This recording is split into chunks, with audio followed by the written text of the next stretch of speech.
ወለሽለሽ ዝበለ ርግፍክፍ ዝበለ ማለት እዩ ከምዚ ትርእይዎ ዘለኹም እንጀራ ቀይሕ ጣፍ ምስ ቡልቱክ ኣዝዩ ጽቡቕ ዝኾነ ንዓውደ ዓመት ንዝተፈላለየ ፕሮግራም ንመዓልታዊ ንምገቦ ሂዘልኩም መጽእ ዘለኹ ብፍላይ ቡልቱክ ኣብ ሃገርና ኣብ ጋሽ ባርካ ብብዝሒ እዩ ዝዝራእ ማለት እዩ ብብዝሒ ከዓ ንዝተፈላለየ ከዓ ንጥቀመሉ ማለት እዩ ስለዚ ክቡራት ኣሕዋተይ ኣበይ ንረኽቦ ንዝብልካ ንጥዕናና ኣዝዩ ዝበለፀን ዝፀበቐን እኽሊ ስለ ዝኾነ ኣብ በዓል ሮዝማን ኣሎ ኣብ በዓል ዲኤም ኣሎ ማለት እዩ ብኢንተርኔት እውን ብኦንላይን እውን ክንእዝዞ ንኽእል ኢና ማለት እዩ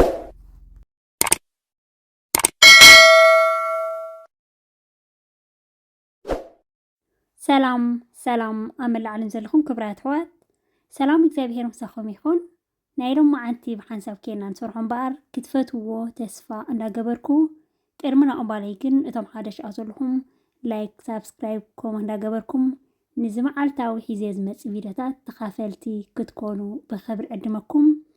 እቶም ምሳይ ዝፀናሕኩም ከዓ ከም ቀደምኩም ምትብባዕኩም ኣይፈለየኒ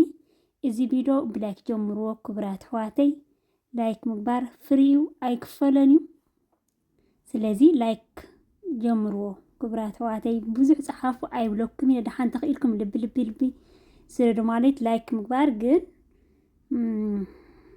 ግዜ ዝበሃል ኣይትወስድን እያ ማለት እዩ ስለዚ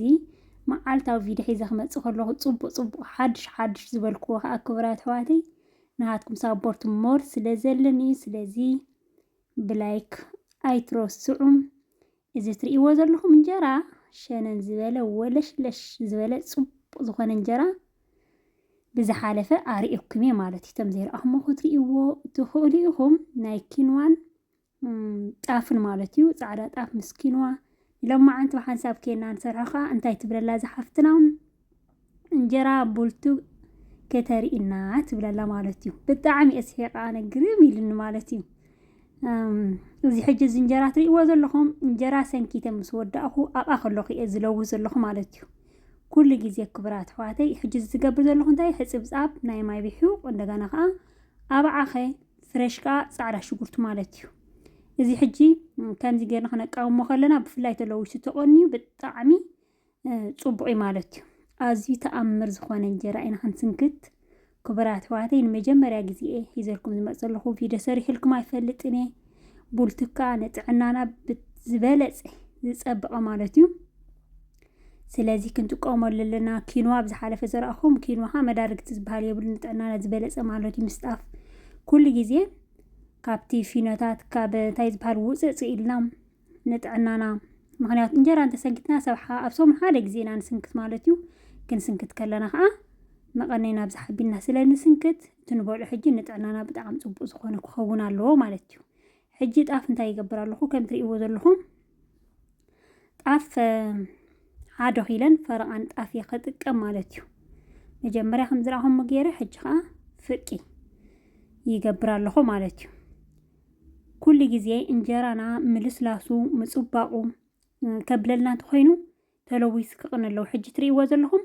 እንጀራይ ውዕ እንጀራ በዛ ጎኒ ለና ከሪእኩም ማለት እዩ ንዓውዱ ምስ ኣበልኩ ይለውስ ኣለኹ ማለት እዩ በኺኡ ፅቡቕ ገይሩ ወዲቑ እንተቆኒኻ ብጣዕሚ ፅቡቕ እዩ ሕጂ 500 ግራም ይረኣየኩም ኩሉ ተስፋ ይገብር ፍርቁ ኪሎ ማለት እዩ ቡልቱካ ከም ትርእይዎ ዘለኹም ኣሎ ብዚ ሕጂ ከምዚ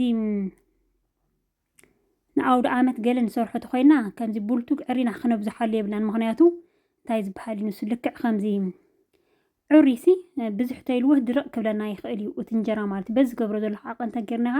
ኖርማል ዓውደ ዓመት ዘይኮይኑ 1 ኪሎ ቡልቱክ ንገብር 1 ኪሎ ጣፍ ግብረ ቢልና ክንስንክት ንኽእልና ፅቡቕ እዩ ዝመፀልና ማለት እዩ ግን ናይ ምድራቅ ቁርብትለይ ኣለዎ እዩ ባህሪ ብጣዕሚ ግን ፅቡቕ እዩ ፈውሲ ምድራቅ ከዓ እንታይ ክንገብሮ ኢና ከመይ ጌርና ክንላፍዎ ኢና ከሪእኩም እየ ማለት እዩ ሕጂ ክቡራት ኣሕዋተይ እንጀራ ሪኢኹም ኢኹም ኣምእቶይ ወለሽለሽ ዝበለ ብእውነት ብጣዕሚ ከፅብቕ መዓት እዩ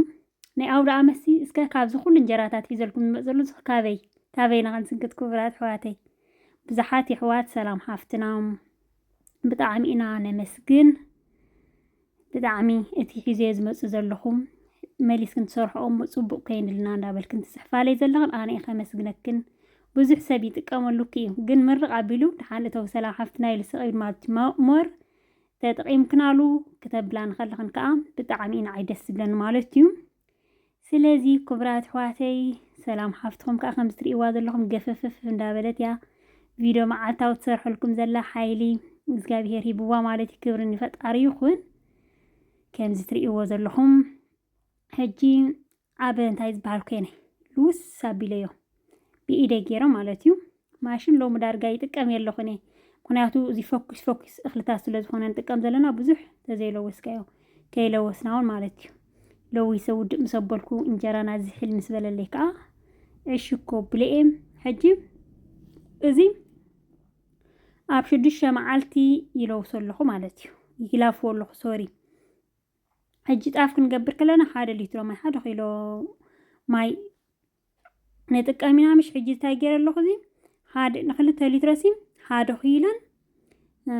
فرق نسخون تتقيم اللخو مالتي مخنياتو عزحل ناس اللو نقبرو እንደገና ኸ ላፋሃ ኣይጸልእኒ ማለት እቲ ብልቱ ሕዋስ ስለ ዘለዎ ሕጂ ጻዕዳ ሽጉርትና ኣልኤና ሃነነን ይዝብ ዘሎ ናይ ጻዕዳ ሽጉርቲ ናይቲ ኣብዓኸ ማለት እዩ ከም ትርእይዎ ዘለኹም ጸሊሉ ቀኒ ሕጂ ጻዕዳ ሽጉርቲ ካብ ስራሕ ወጻኢ ኮይኑ ይኹን ኣልኤና ኩሉ ግዜ ኣደታትና ናይ መርዓ ናይ ውራይ ናይ ዝተፈላጥ ጸበል ገለ ክገብራ ከለዋ ክልተ ሰሙን እንዳተሓሰየ እንዳተለወሰ እዩ ዝቕኒ ማለት እዩ ብድሕሪኡ እቲ ሕላፍ ናይ ውራይ ከዓ ዋላ ወርሒ ይግበር እንጀርአው ንሱ ዝጸበቐ እዩ ዝመጽእ ማለት እዩ ሕጂ ኣብዚኣ መዓስ ዝለውሳ ዘሎ ቀትሪ ክንላፍዎ ንኽእልና ሶሪ ንጉሆ ክንላፍዎ ንኽእልና ሽግር ዝበሃል የብልን እቲ ዋና ነገር ግን እቲ ላፋና ክዝሕል ክኽእል ኣለዎ ምክንያቱ በሽረጥ ኢሉ ካብ ምውጎ ምጻኸ ኣብየና ብውዒ ተገርናይ ጽቡቕ ኣይመጽእን እዩ ሕጂ ማየ ክሳብ ዝፈልሐለይ ከም ትርእይዎ ዘለኹም ኣፅፍፍ ኣቢለ ጻሊለ ኣለኹም ከም ትርእይዎ ዘለኹም ጌርና ከዓ ሕጂ ክንላፍዎ ኢና ላፋ ጽቡቕ ጌርና ክንላፍዎ ኢና ክንህርሞ ኢና ሓዊ እንተዝሒሉ ሽግር የብሉን እዩ ሕጂ ኣብ ክንደይ መዓልቲ ክንስንኩቶ ኢና ዘን ኣሕዋተይ ኣብ 7 መዓልቲ ንስንኩቶ ኣለና ማለት እዩ እንጀራና ከመይ ዝበለ ናይ ቡልቱግ ናይ ጥዕናን ናይ ጻዕዳ ጣፍን ብልዕ ቀኒና መሊስ ናይ ኪንዋን ማለት እዩ ሕጂ ከዓ ናይ ቡልቱግ ክቡራት ኣሕዋተይ እዛ ሓፍትና ናይ ቡልቱግ ባሪእና ምስ በለት ቪድዮ ሰሪሐ ይፈልጥኒ ሓቂ ኸኒን ከምኡ ኢልኩም ክጽሕፋ ከምኡ ኢላ ምጽሓፈት ብጣዕሚ የተገሪመ በቃ ኣዳልየ ምክንያቱ ቅድሚ 3 መዓልቲ 4 መዓልቲ ኣጽሒፋ እዚ እንጀራ ከዓ ናይ ቀዳም ሰንበቴ ኣውፅየዮ ተዳሊ ጸኒሑ ክሳብ ሰሙን ተቢሉ ማለት እዩ ብጣዕሚ ገሪምኒ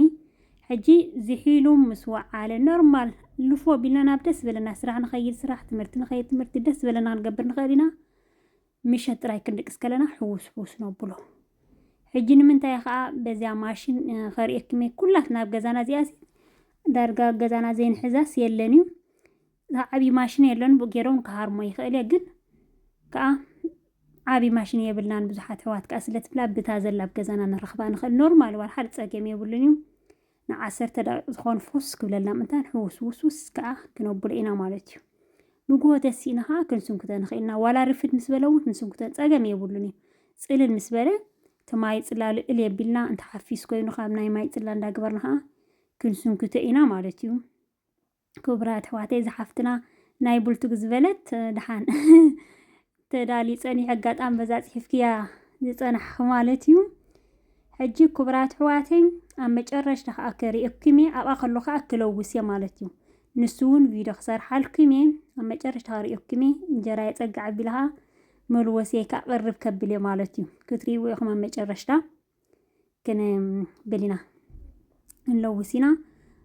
ሒዘልኩም ክመጽእ ንኣውደ ዓመት ዝበልክዎ ሓድሽ ሕጂ ብዘይካዚ እቲ ንለውሶ ሒዘልኩም ክመጽእ ንኣውደ ዓመት ዝኾኑ እውን ሸነነነነን ዝበለ ከዓ ሬድ ዝገበርኳ ቪድዮ ኣላ ናይ እንጀራ ከዓ ማለት እዩ ክንሰ ሒዘልኩም ከዓ ክመጽእ ወይ ጽባሕ ወይ ድሕሪ ጽባሕ ሒዘልኩም ክመጽእ ንጽባሕ ሒዘልኩም ዝመጽእ ከም ፍቓድ ፈጣሪ ማለት እዩ ተራእዩ ዘይፈልጥ ብጣዕሚ ሓጋዝ ዝኾነ ኣውደ ዓመትና ሒዘልኩም ክመጽእ ማለት እዩ ሕጂ እንታይ ይገብር ኣለኹ ኣብዚኣ ቁሩብ ጨው እየ ዝገብር ዘለኹ ምስ ተባዓኸ ዝገበርናሉ ጻዕዳ ሽጉርቲ ዝገበርናሉ ጨው ንእሽተይ ተገበርናሉ ከዓ ከይነስነስና ኣብኣ ከለና ንበልዓ ማለት እዩ ብጣዕሚ ጽቡቕ ኮይና ንጽባሒት ሕጂ ደሲኤ ንጉሆይ በዛ ኮነ ከዓ ሽሮ ከም ዝረኣኹማ ክቡራት ኣሕዋተይ ጦቕ ኣቢለ እዛ እንጀራ ክሳብ ትስራሓለይ ጦቕ ኣቢለ ማለት እዩ መጀመርያ ቀዳማይ እንጀራና نحفاسو مقطانو خمس تريبو زلخم على صبق الله مالتي انت قطين تحافيسنها نقبر نخيلنا خاو مالتي قدامايني زنجرانا زي مسل كبرات حواتي كمان نعخم صبق غير ايراكم باكل كترين ب فيديو حدا غزي ولا تايم خلوكمي ابزخون ام نفسنا في سئل تسالناين باكل نفلل يالو ገለገለ ዘለ ቪዲዮ ከአኒ ካብ ስእልኻ በአካል ዝጸብቕ ማለት ፍላይ ምንጀራታት ምስትትክ ዘሎ ምስት ብርሃን ከም ገለ ጽቡቕ አይመጸለይኒ በአካል ዝበለጸ ጽቡቕ ዝኾነልና ማለት እዩ ከምዚ ትሪእዎ ዘለኹም ሕጂ ቅልጥ አቢላ ከዓ ስንክት አቢለ ክምለሰክም ማለት እዩ ላይ ግን ግበርሉ እዚ ቪዲዮ ብዙሓት ይሕዋትና እንጀራ ኣብ ደገ ብጣዕሚ እዩ ከም ናይ ዓድና ይኮነኒ ትእኽሊ ብሜላታት እንዳገበርካ በቲን እንዳቀየርካ እምበር ብዙሓት ይሕዋትና ክጥቀማሉ ይኽእላ ንዓይ ከዓ ካሜራ ወሊዕኻ ኤዲት ክትገብር እማ ከዓ ምዚ ዘለኽዎ ተወሳኺ ማለት እዩ ክብራት ኣሕዋተይ ቀሊል ነገር ኣይኮነን ብዙሕ ነገር ይስርሑ ስለዚ ንምንታይ ላይ ክበራሉ እንደገና ንስኹም ትጥቀማሉ ጽቡቕ ዝበልኩን እውን ክትጽሕፋ ትኽእላ ኢኽን ማለት እዩ ይዘልክን ክመጽ ትኽእሉን ክትጽሕፋ ትኽእላኽን ዋላ ይዶን ጉዳ እምበር በብደረጃ እንዳገበርኩ ዝተሓኒ ይዘልኩም መጽየ ማለት እዩ ክብራት ኣሕዋተይ ከምዚ ትሪእዎ ዘለኹም ብጣዕሚ ጽቡቕ እዚ ቡልቱግ እኽሊ ኣበይ ዝፍለጥ እንተልኩምኒ ኣብ ሃገርና ማለት እዩ ኣጋሽ ባርካ ይፍለጥ ኣጋሽ ባርካ ብብዝሒ ቡልቱግ ይዝራኢ ቡልቱግ ከዓኒ ምዝተፈላለየ እንታይ ኮይነ ክሳብ ሕጂ እንጀራ ዘይሰራሕልኩም ኣይፈልጥኒ ኣብ እንጀራ ዘይኮነ ግን ብኻልእ ገይረ ከም ደቂ ጋሽ ባርካ ትፈልጡ ምስ ምንታይ ትጥቀመሉ ሂዘልኩም ክመጽየ ማለት እዩ ካብ ናይ እንጀራ ወፃኢ ኸማን ሂዘልኩም ክመጽየ ክብራት ኣሕዋተይ ከምዚ ትሪእዎ ዘለኹም ከጽብቕ መዓት በቃ ንባዕልሲ ጣፊ ማለት እዩ ልዕሊ ኩሉ ከዓ ምጽባቕ ዘይኮንና ክንርኢ ዘለና ንጥዕናና ምክንያቱ ወለድና ኣይናይ ሕክምና ረኺቦም ኮይኖም ክሳብ እግዚአብሔር ዝፈጠራ ነፍሲ ክሳብ ዝወስዳሲ ሕክምና ከይረኣዮም ዝኸዱ ማለት እዩ ምክንያቱ ብኣመጋግቦም ዝበልዕዎ ድሰትዎ ኩሉ ኦርጋኒክ ኩሉ ብዮ ዝኾነ ናይ ሕሩሽኦም ስለ ዝጥቀሙ ስለዚ ንሕና ከዓ ብዝተኻእለ መጠን ከዓ ክብራት ኣሕዋተይ እንታይ ዝበሃል ክንገብር ክንክእል ኣለና ኣመጋግባና ክንጥንቀቕ መዓልታዊ ንበልዖ ንሰትዮ ክንጥንቀቕ ኣለና ማለት እዩ ከምዚ ትሪእዎ ዘለኹም ባዕለይ ኣባኹም ከይበጽሐ 110 ከማን እንጀራይ ሰንኪቴ ተመሊሰኩም ነዚ ይመስል ክጽብቕ መዓት ርግፍግፍ ዝበለ ምልስላሱ ከምዚ ክደርቀኒ ገሌልካ ዘይሕሰብ ነገር እዩ ምክንያቱ ተለዊሱ ቆንዩ እንደገና ብላፋ ጌርና ንሰርሖ ዘለና ብጣዕሚ ሸዊት ዝኾነ እንጀራ ጽቡቕ ክሳብ ዝውዳእ እንደገና ከዓ ንኸይስብብ ከዓ ብጣዕሚ እዩ ዝሕግዘና ከምዚ ተለዊሱ ዝቐነየት ኮይኑ ቀልጢፉ ፍጹም ኣይስብ ዳርጋ ሶሙን ምልሲ ከይሰበበ ኢና ንበልዖ ማለት እዩ ብጣዕሚ ጽቡቕ ዝኾነልና እዚኣ ከዓ ንእሽተይ ጭልቓ ከዓ እዚኣ ከምዛ ትሪእዋ ዘለኹም ሕጂ ሽሮ ሰሪሕ ኣለኹ ውዒት ሽሮ ኣብዛ ባዴላ ክገብረአ እዛ ውዒት ሽረ ይግበር ኣቢለ እንጀራ ብውዒዩ ንምንታይ ኣብኡ ትገብርዮ ፈላሊኽን ትገብራ ኢኽን መስለኒ ክሳብ ዝዝሕል ድሓራይ ትጥርንፍኦ ትምትሓዝ ንዓኹም ከማን ንኸሪአኩም ኢለ እየ ዝገብሮ ዘለኹም እምበር ምትሓዝ እንጀራ ጽቡቕ ኣይኮነን እዩ ብዘለታ ኣኸላ ብሸተ ኣኸላ ብውዒታ ይገብራ ምዝሓለ ጽቡቕ ገይሩ ዝሕል ምስ በለኻ ንዕሽጎ ማለት ፀገም ዝበሃል የብሉን እዩ ንቐደም በሉ ሽሮ ናይ ባዴላ ውዒቲ እዚኣ ብልዓቢላ ከዓ እታ ካልአይቲ እንጀራ ዝበልኩኹም ከዓ ክንለውሳ ማለት እዩ ናብኣ ክኸይደ ገለ ዓይነት ምስውዒ እንጀራ ምስውዒ ሽሮ ከምዚ ግብር ኣቢልና ማለት እዩ ክብራት ኣሕዋተይ በላሊዐ ወዲአ ከዓ እዚኣ ሕጂ እንታይ ኣፀጊ ዓቢልና ዝንጀራና እዚ ከዓ ብናሃትኩም ትእዛዝ እዩ ሂዘልኩም ከዓ ክመጽእ እንታይ ገይረ ክለውሰ ማለት እዩ ሕፅብፅብፅብ ኣቢለታ ኣብኣ ዝነበረት ናይ ዘበልኩሉ ማለት እዩ ልውስውስ ከብላ ይብቃ ፀለኻ ሂዘልኩም ክመጽእ ንለማዓንቲ ኣብዚ ከኣኽለኒ እዩ ጀሚረ ክሳብ ዝውድእ ዝተኸታተልኩምኒ ካብ ልቤ የመስግነኩም ንጽባሕ ብኻልእ ቪድዮ ክሳብ ዝምለሰኩም ሰላምን ጥዕናን